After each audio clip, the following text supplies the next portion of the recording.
have the distinct pleasure of introducing to you our luncheon speaker. And I would bet you've never met anybody that has more of an eclectic background than Terry Tamminen.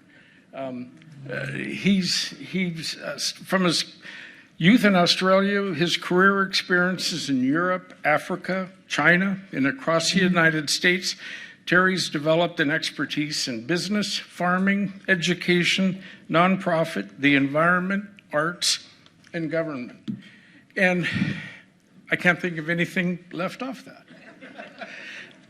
And Governor Arnold Schwarzenegger appointed Terry Secretary of California EPA and later the Cabinet Secretary, which is the Chief Policy Advisor to the Governor, where Terry was the architect of many groundbreaking sustainable policies that we used to read about. The California Landmark Global Warming Solutions Act and the Hydrogen Highway Network and the Million Solar Roofs. These were all programs in California.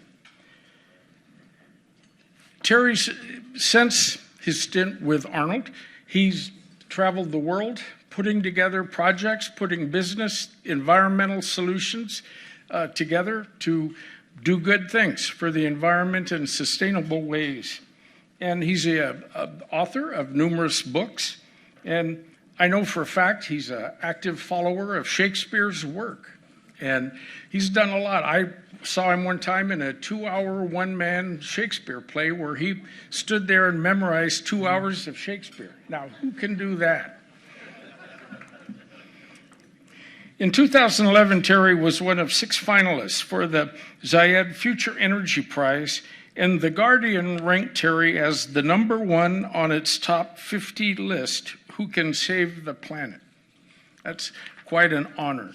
He currently serves as President CEO of the nonprofit Blue Economy Hub, AltaSea, in the Port of Long Beach and Port of Los Angeles, and where he's transforming an old pier in an ancient building and making it all sustainable with new technologies to introduce. Most importantly to me, Terry was my mentor in establishing Orange County Coastkeeper 25 years ago. And he answered all my questions. He would meet with me for lunch when I had questions. I started Coastkeeper. My first donation check, he helped arrange. And so, you know, back then he was the Santa Monica Bay Keeper. He's had so many titles, would be here for another hour going through those. I'm very proud to introduce Terry as the co-founder of Orange County Coastkeeper.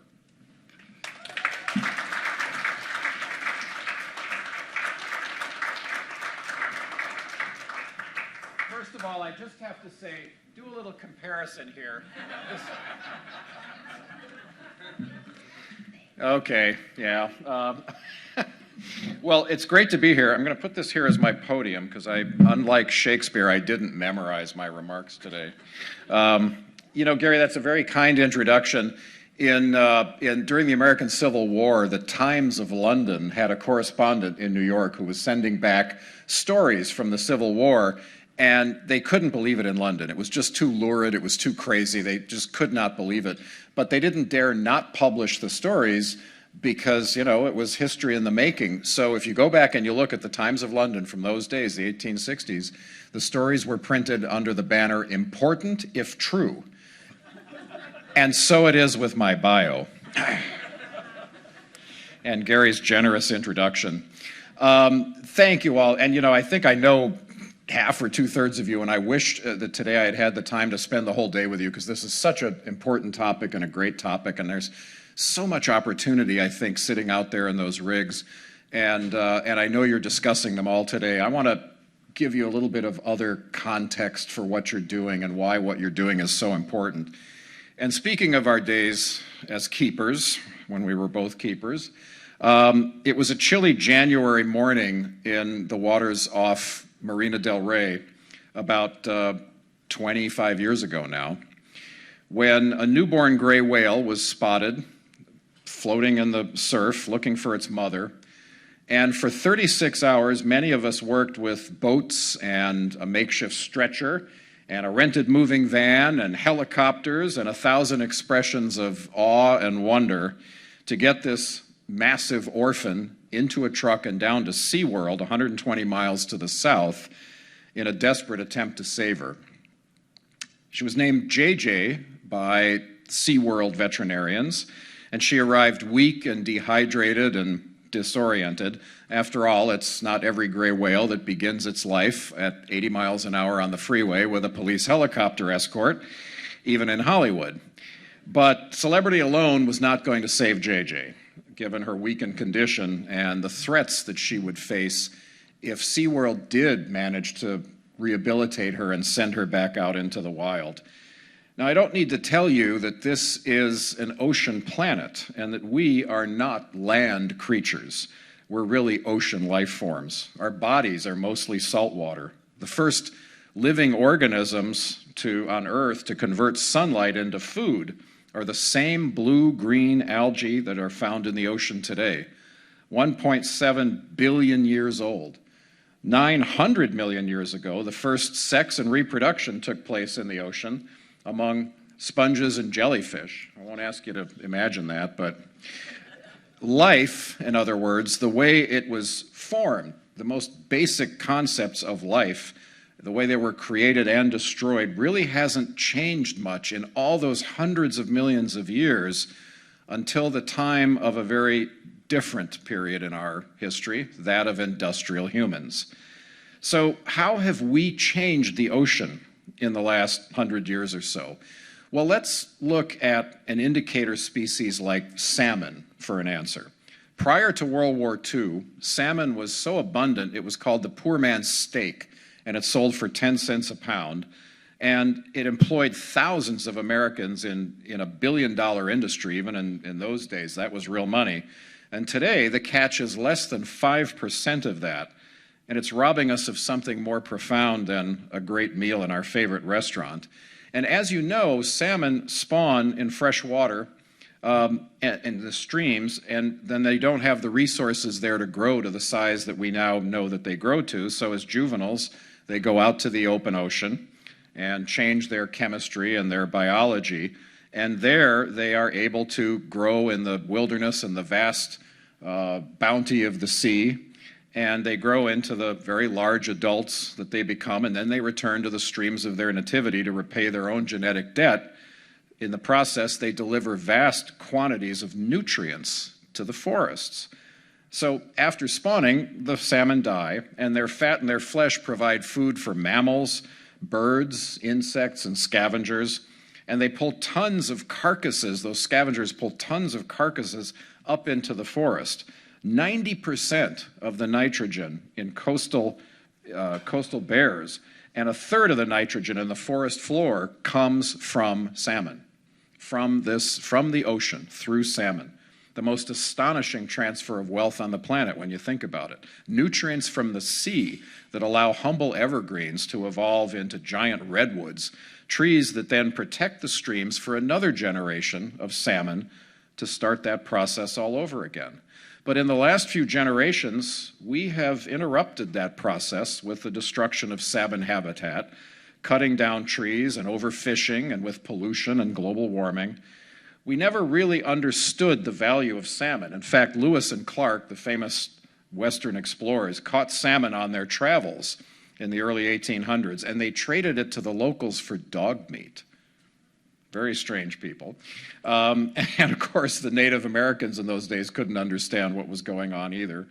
And today, we enjoy eating the fish, but we're just as clueless about what we're doing to threaten its existence and our own on this planet. And no human-caused threat to our ocean is greater than climate change, because up to half of the excess CO2 that we pump into the air by our tailpipes and smokestacks are absorbed by the oceans, resulting in a 30% increase in the acidity of the ocean. Yes, we are powerful enough and foolish enough to change the pH of the very chemistry of that thing that covers 2/3 of our planet. And the result is global osteoporosis. Shells can't form, corals are bleached, and everything dissolves. suffocates and dies, except ocean's versions of cockroaches and simple algae. And we endanger the clams, the oysters, the lobsters, the crabs, and the large sea creatures, for which shellfish is a dietary staple, notably seals, otters, walruses, and whales. And most worrisome of all, we're killing plankton and the other microscopic organisms that so many fish and whales and other parts of the ecosystem depend on. And these changes are not always easy to see, but like the salmon, there are indicator species that give us obvious warnings. More than half of the 17 penguin species that exist on Earth are now endangered, largely due to climate change, related decline in their food supply. Common clams are smaller than they used to be, quite literally disappearing before our eyes because of that acidity. And we will suffer when those clams disappear altogether, because recently a cure for many cancers was found in a protein in a common clamshell. Where do we go when it's gone? Now, former Vice President Dan Quayle said, "It isn't pollution that's harming the environment, it's the impurities in our air and water that's doing it." He actually said that. But I think Shakespeare captured it better when he said, "There is a tide in the affairs of man which, taken at the flood, leads on to fortune, but omitted, and all of life's voyage is bound in shallows, in miseries and regrets." And I pose to you that we are afloat upon such a sea at this moment. It's the kind of thing you're doing here today, and the opportunity that all of us have to take control of our destiny and change these trends of the past and turn them into positive outcomes. I'm going to skip over those notes because I want to point out that I want to get to some of the solutions and talk about some of the things you've been talking here today, not just provide context. But the last piece of context I want to give you is a more domestic one. So I've talked about this global acidification of oceans and climate change and so forth, but here in the US, we bear a disproportionate responsibility for this because we're home to 5% of the world's population, but we produce 25% of the world's greenhouse gases. And I would argue that we're responsible for far more, because when you add the indirect emissions from China and India and other countries around the globe that are a result of producing things for the American market and our lifestyle, we're probably responsible for far more than that 25%. So the main cause of ocean acidification and the destruction and the loss of life and property are Americans. Yet, despite this dark picture that I'm painting for you, I'm really here today to say, as you all are, that we can solve this problem. We're learning about these things. Nobody did this intentionally. The oil industry, the coal industry, all those things revolutionized our industries all the way back to the 1800s. They changed our lives, allow us to sit here in this beautiful place today with electric lights and live streams and food on our table. But we've now learned that we need to evolve past some of those kinds of technologies and do better, which we know we can do. We can replace fossil fuels with smarter, sustainable fuels, and we can stem climate change within this generation. And consider that more sunlight falls on the Earth every hour than is needed to power all human energy needs for a year. 1 hour of sunlight on the Earth does that. And we know that there's vast quantities of other kinds of, let me turn my pages here, that there's enough other kinds of renewable energy in terms of wave energy, in terms of geothermal, in terms of other kinds of renewables, solar, wind, etc. We know that there's plenty of renewable energy if we're smart enough to harness the technologies to use it. And I know that's not easy. I know you have to store energy. The wind doesn't always blow at the right time of day and so forth, but we can do it. We also are throwing away a lot of the valuable resources that could get us out of this problem. For example, there's sewage treatment plants all up and down our coast, which are discharging sewage water into the ocean every day. It's treated, but it's got some contaminants in it. It's still a problem. And we spend a ton of money to clean it and pump it many miles offshore so that it doesn't come back onto our beaches. And if instead we could use that water, think about how we could get out of our drought problems and even another problem. Take a glass of water. Somebody just grab a glass of water and just take a look at it. Imagine if that water, that same volume of water, was gasoline. Well, there's enough hydrogen in that water to power your car the same distance it would go on that volume of gasoline. And yet we throw away treated sewage water every single day that's full of that hydrogen that could be powering our vehicles and our homes. In fact, we produce about 3 trillion cubic feet of hydrogen in this country every single year, most of it reformed from methane. And the vast majority of that is used to strip sulfur from petroleum to make gasoline, instead of simply putting the hydrogen in our vehicles and using it to power our homes. We can do it.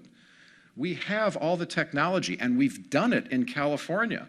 I just saw an article this morning, if you Google this, you'll find it, that I think it was last week or the last couple of days, there was a point where 97% of the electricity used in California came from renewables. 97%. Now, of course, there's a lot of times when it can't, higher demand days on a hot August afternoon or whatever, when we're using more energy and it comes from fossil fuels so far, et cetera. But it shows you how rapidly we're getting to that point where our electricity can be provided by clean renewables.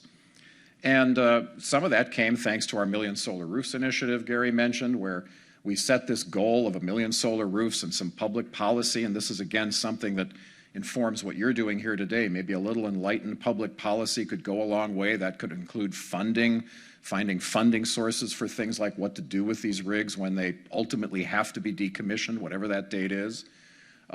Being creative. Well, the Million Solar Roofs initiative is a good example, because we started out with funding that would, if you got your solar panels back in 2007 at the beginning of the program, half of the cost of your solar panels would be paid for by the government, half. So that incentivized everybody to rush out, because if you waited a year, you'd only get 40%. If you waited 2 years, you'd only get 30%, and so forth. So not only did that encourage homeowners to go out and buy solar equipment for their rooftops, but it stimulated the construction industry, roofers who had never thought of being solar panel installers, electricians, all kinds of workers. And that happened to be right at the time when the recession began and the building industry went down the tubes. They needed that work. We saved a lot of roofing companies. I've gotten letters from roofers and electricians that Million Solar Roofs initiative saved their business and gave them a whole new line of business.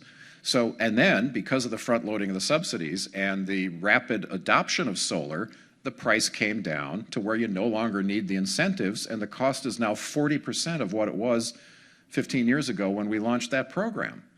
So we know that a little government enlightened policy will go a long way to solving many of these problems, and a lot of like what you're talking about here today. Gary mentioned I'm now running AltaSea in the Port of Los Angeles, a blue tech incubator for education, jobs, new companies. If you have technology you want to display and deploy, we've got a great place for you in these 100-year-old historic warehouses that we're restoring. They're fantastic. And come take a look.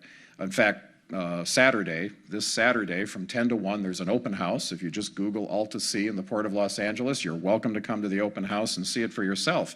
And some of the things you're going to see are things that might be relevant to these rigs, that if we're not going to decommission them immediately, there are things that we could do. For example, EcoWave, a company from Israel that has figured out how to make durable and inexpensive wave energy technology. Most of the wave energy technology you've seen in the past, somebody tried to take essentially a wind turbine and put it in the water and take advantage of waves or current. But that's all the expensive gear stuck in salt water. Doesn't work. It's either not durable enough or too expensive. These guys figured out that if you just take a float, just a big float full of air, goes up and down like this, and you attach it to an existing infrastructure like a jetty or a pier or some kind of a breakwater that's already there. You just install it there on an armature, it goes up and down like that, and a piston creates energy which then goes into a container on shore. So the expensive stuff is on shore, the cheap stuff is in the water doing this. And they've deployed this in the Mediterranean. It works great. So now we're going to try to help them find locations in California to do the same thing. Some of these rigs might not be a bad place for that. The same thing with another technology that we're going to be demonstrating at AltaSea, a company called RCAM, RCAM. They use 3D printing. You've all seen 3D printers. Usually it's printing plastic toys or something. They do 3D printing of concrete. And they make what look like these big domes, like big beehives, and they just go around in a circle like this, increasingly. 3D print in concrete, these domes. They want to put these domes beneath offshore wind towers, because again, wind tends to blow when you sometimes don't need it. So instead of a battery to store that wind energy, you would use the wind energy to pump the water out of these domes. And then when you want the energy, you let the water back in, and the pressure from the ocean just pushes the water back in, and that's what creates the energy that then gets transmitted to shore. Doesn't need a battery. So there's all kinds of these technologies, and then we're demonstrating a lot of aqua farming and aquaculture, both on land and at sea, at AltaSea, and the opportunity to perhaps put aqua farms near some of these rigs where ships already know to go around. There's opportunities to do that. So there are solutions if we're going to keep these rigs in place. I know that we've talked, in fact, even just coming in here today, we were talking about, well, look, someday nature is going to decommission these rigs. You put metal into salt water and nature's going to do it for us. We all want to do it in a more sustainable way whenever that time comes.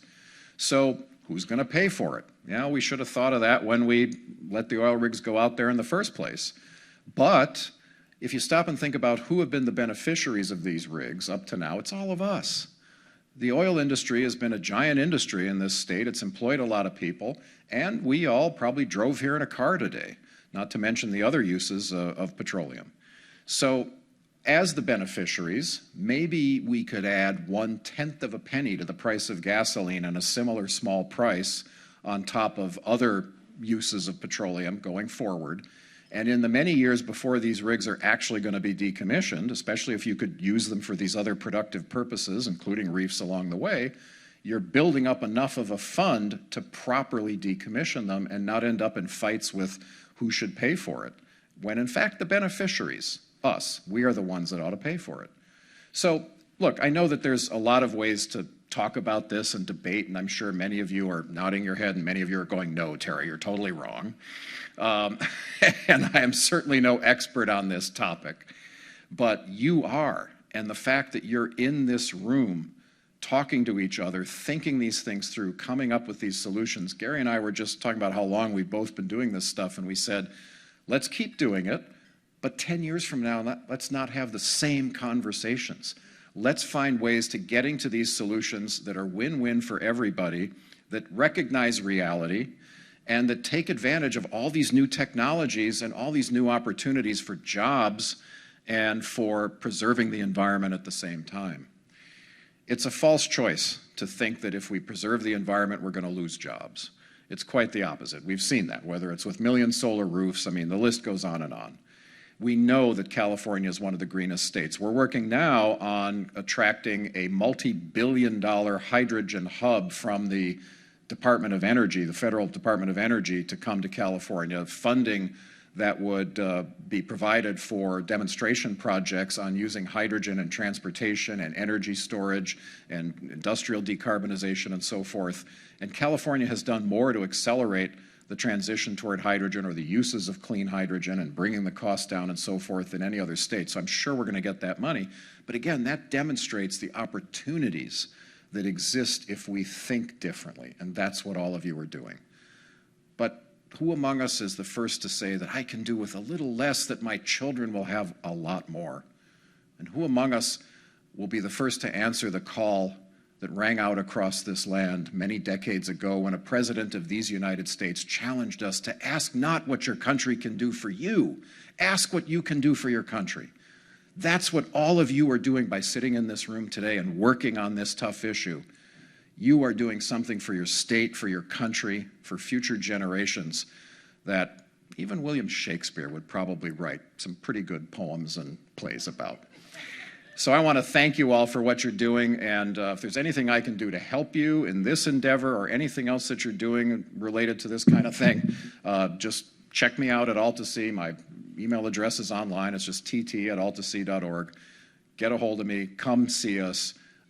We want to work together. We want to figure out ways to solve these problems and to be part of the solution, because we've run out of time, folks. And that's part of the reason that I think you're all here, because you know that. I want to thank Gary and Orange County Coastkeeper, the whole team. All of you have done just such a remarkable job of building this organization over a number of years, and in putting on this conference today. Next time, use a picture that really looks like me, and thank you all very much.